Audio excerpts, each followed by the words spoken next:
Hey, I'm Eli. I'm RJ, And we're always grounded. Stick around at the end of this episode to watch our brand new music video, I Never Agreed to This Horror Film.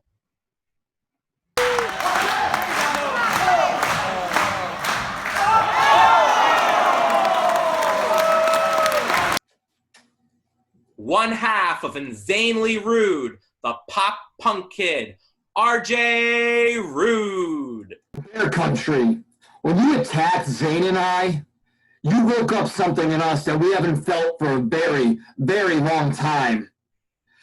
All the angst, all the anger that we felt as we had to rise to the top of NEW, and you guys just came in and took it like it's yours. This quarantine's been very good for us because we've just been letting everything brew. So when it comes time to wrestling you guys, we're no longer going to be the happy-go-lucky guys. We're going to be the hard-hitting ass kickers, and we're coming for you and the trust fund, and you better be ready.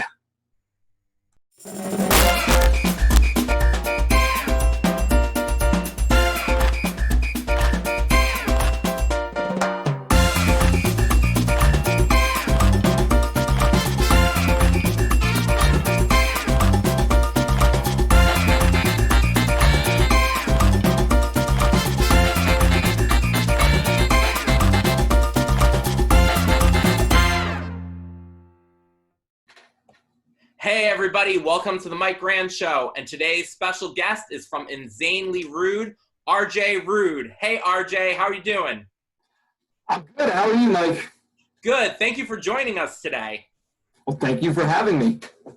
I really wanted to get you on this show today because a lot of people who aren't familiar with RJ, he's done a lot of wrestling over the past couple years, and I actually saw you last year wrestle at Northeast Wrestling in Waterbury, Connecticut. And you guys did an amazing show. RJ is part of a tag team called Inzanely Rude. And there was this triple threat match. I went to see that show because I'm a fan of Jon Moxley. And to my surprise, I didn't know anybody on the card. And I saw you guys wrestle, and you guys did an amazing job. I was like, I have to get you on the show. Thank you. That's actually like one of my favorite matches ever. It was everything just clicked really well in that. Can you tell us about who you wrestled in that match and how it was? Oh, well, we wrestled the Amazing Graysons and Private Party. And we were extremely blessed to be able to wrestle Private Party in Northeast Wrestling on many occasions before they got signed and then after they got signed. So working with them was just absolutely one of my favorite times in my career. So how did you get started in wrestling? Have you always been a wrestling fan? I fell in love with wrestling when I was in like 5th grade. It's really weird because wrestling was cool in 5th grade, and like I never really was into it. I thought it was stupid, and one day I was like, I'm gonna watch it. I'm gonna check this out. Everyone's talking about it. Everyone likes it. So I actually got into wrestling to fit in, and then wrestling is what pushed me out of being cool and popular in high school. So it's a very weird story. Did you have a favorite wrestler growing up? Yeah, CM Punk. I really looked up to him as a kid. His whole straight edge society thing, turned my life around. I don't know. He's always been my favorite wrestler, and he actually walked away from WWE on my birthday, and it crushed me. So basically, how did you then get started in wrestling? How did you actually become a wrestler? So me and Zane actually have known each other since he was, I want to say 12 and I was 14. He had a wrestling ring in his backyard, and we did backyard wrestling together. That's how we met. And for a long time, I wasn't sure if I was going to even bother getting trained. I fell out of love with wrestling, and I was just very unhappy. I was depressed. I had a lot of stuff going on in my life. And Zane and I just talked, and he was like, dude, you got to get trained. You could go far in this. Let's do it together. And so then it was probably a couple of weeks after that, I stopped backyard wrestling, and I just started training. And him and I we came up in this together. So how did the idea of Inzanely Rude become about? It was actually my debut match ever. It was on 9/11, 2016, I believe, and it was a charity show, and we were going to team, and we needed a team name, so we just came up with Inzanely Rude. I don't know how it happened, but we just kind of stuck with it, and we ran with it ever since. So how do you go about training to become a wrestler? What were kind of the moves that you had to learn and things you had to do to prepare yourself? There's a lot of like bumping around. You got to learn how to fall properly. You have to learn how to do holds properly, how to structure matches, all stuff like that. Excuse me, I'm sorry. You have to like go to school for it pretty much, and you pay to train, and then eventually you graduate. But the training doesn't stop. You just keep going, and you just keep learning because wrestling changes every day. So who trained you? Who were some of your trainers? We started training with WCW wrestler Paul Roma. After a while, we decided it was just time for us to change schools, learn from other people, and we started training with Ryan Drew, who trained people like Matt Taven, Vinny Marseglia, TK O'Ryan. We wanted to get, there's different flavors of wrestling, so we just wanted to find out what that was about. So once you were ready to become a wrestler, what kind of gigs did you have in the beginning, and where did you wrestle? We would wrestle wherever. We'd wrestle if there was no fans in the audience, or we'd wrestle, obviously, if there was tons of fans in the audience. But anywhere that would let us wrestle for them. Because when you start, it's kind of hard to get your footing and find where you can, where we'll have you.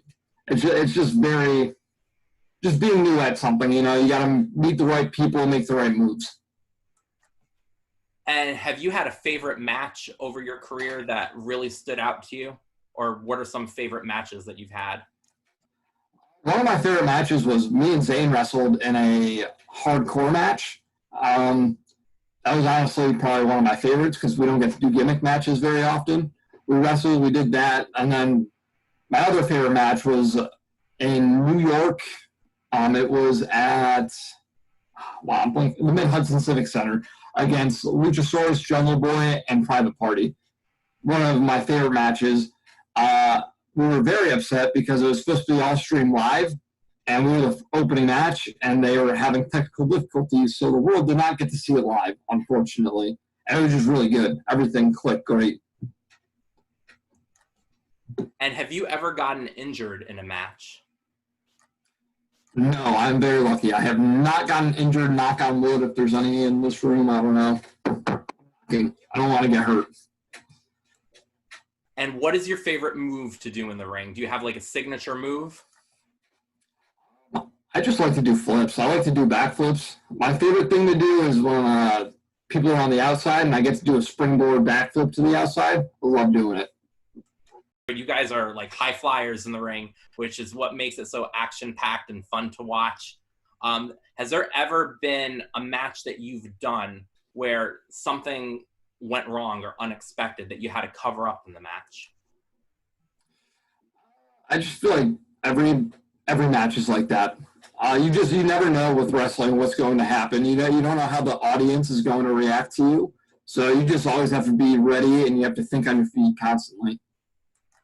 Is there any wrestler that you've met over the years that just really gave you some good wrestling advice that really stood out to you? Pretty much like every wrestler we've run into. Now, everyone is more than happy to give advice.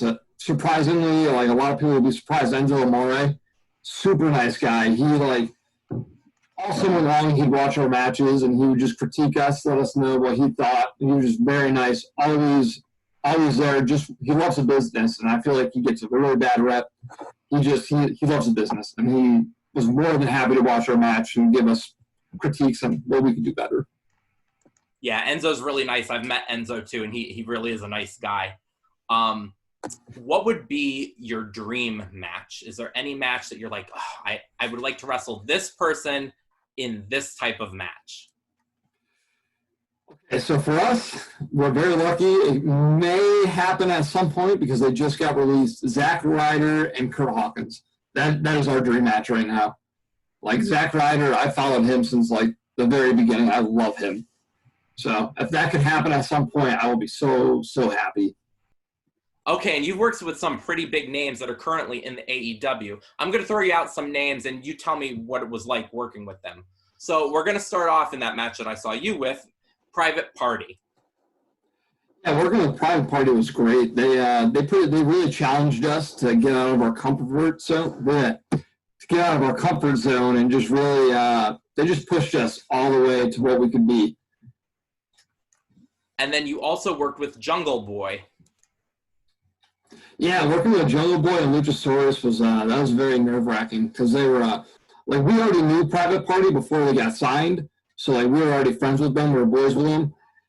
But working with them was different because I don't know, it was just our first time working a name, and we just really went out there with something to prove that we could hang with the top talents, and I think that we did a really good job of doing that. Darby Allin. Yeah, Darby Allin, he's a really good dude. So funny story with him. One day we had our merch with his. That's just how it worked, and we just had such a good time with him that ever since that, he pretty much requested to the owner of NEW that we be sat with him for merch so that he wasn't bored. So all the time we just joke around with him, have fun. He signs things. He signs bananas and tries to sell them. I've driven him home a few times. It's pretty cool.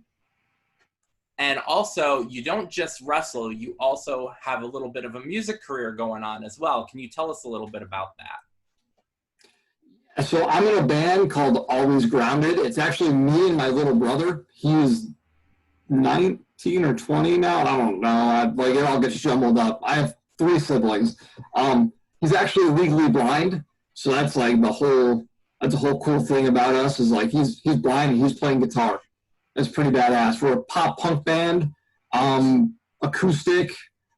We just recorded a 6-song EP that we're going to be releasing May 22nd. I don't know when this airs. Maybe it'll be out. If it is, stream it. It's going to be really good. I'm really excited to put something out there.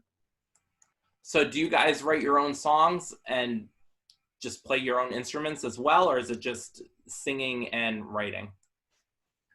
Yeah, so he writes all the guitar parts and all that, and I write all the lyrics. So he'll come up with melodies, I'll give him lyrics, he'll come up with everything, and then I'm the singer pretty much. He sings some of it, but since I don't play an instrument, it's kind of got to be mostly me.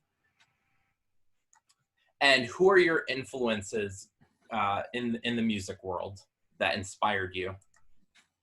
Blink-182 is a big one. I'm wearing a Blink-182 shirt. I have probably 20 or 30 of their shirts. I think I have over 100 band shirts.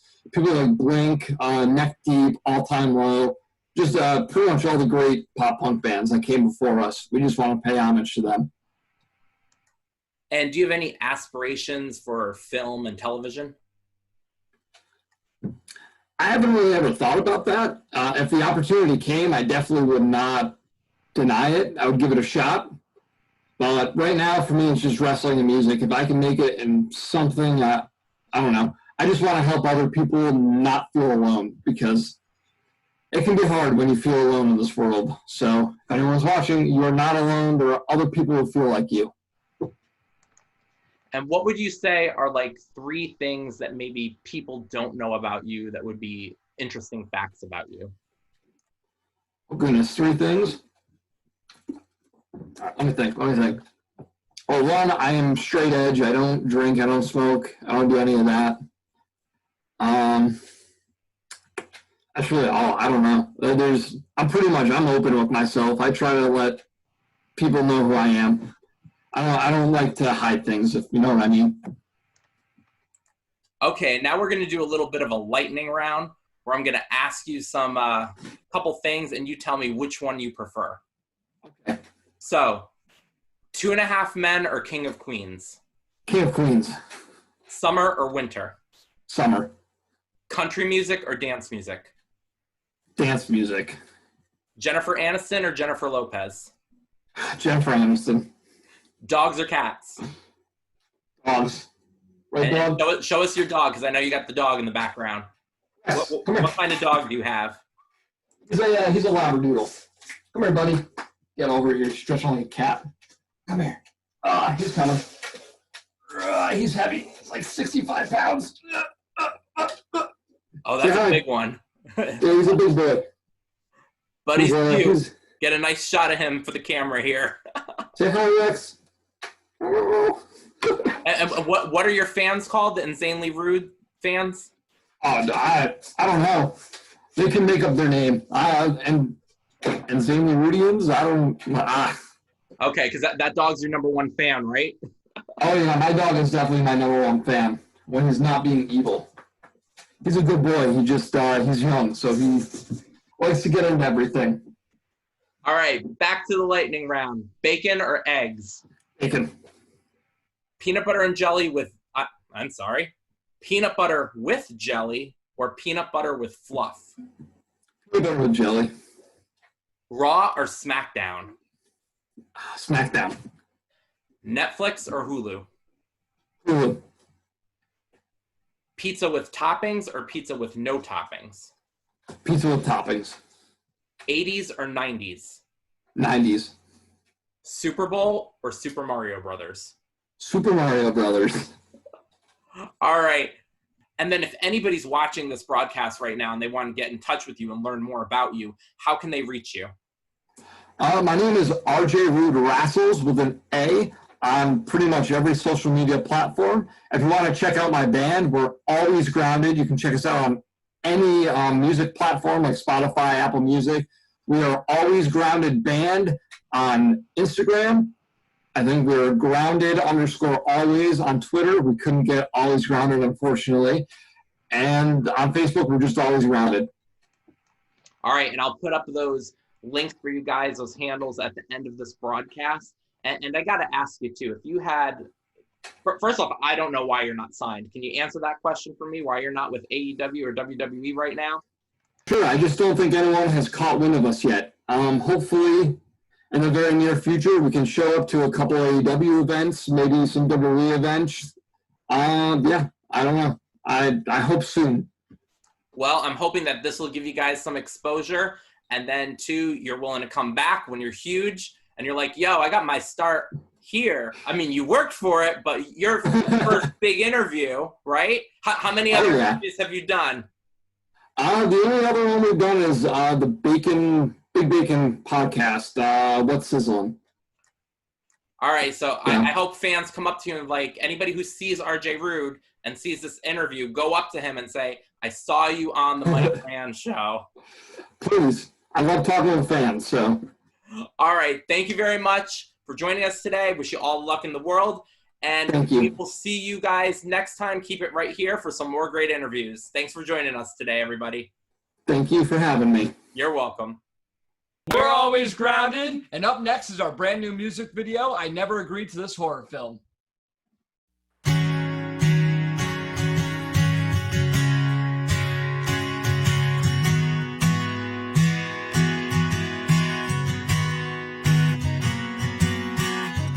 Been there since I can remember. My love burns hot like an ember. Her heart as cold as December. I know that I won't forget her. Tie me up, please erase my brain. Try anything just to rid this pain. Prisoner to you, I'm breaking this chain. Swear to God I'm going insane. Why do I defend her honor like a noble knight, his queen? Guess I'll always be a goner like a horror movie scene. This girl says she's different from the rest, yet here I am, heart out of my chest. It's beating loud in the palm of her hand. She'll toss it out like paper in a trash can. Back and forth like she's the wolf crier. Princess Pinocchio, she's such a liar. Still I'll follow her through hell's fire. Dying on the inside, she's my Michael Myers. She'll cast a hex like a wicked witch. Saw off my arm for this twisted bitch. Gets what she wants, has no remorse. There's no point of beating a dead horse. Why do I defend her honor like a noble knight, his queen? Guess I'll always be a goner, like a horror movie scene. This girl says she's different from the rest, yet here I am, hard out of my chest. It's beating loud in the palm of her hand. She'll toss it out like paper in a trash can. This girl says she's different from the rest, yet here I am, hard out of my chest. It's beating loud in the palm of her hand. She'll toss it out like paper in a trash can. I keep crawling back for more. My arms are getting tired. Just let me lay here on the floor. My engine has misfired. Game over, she no longer scores. Her system's finally unwired.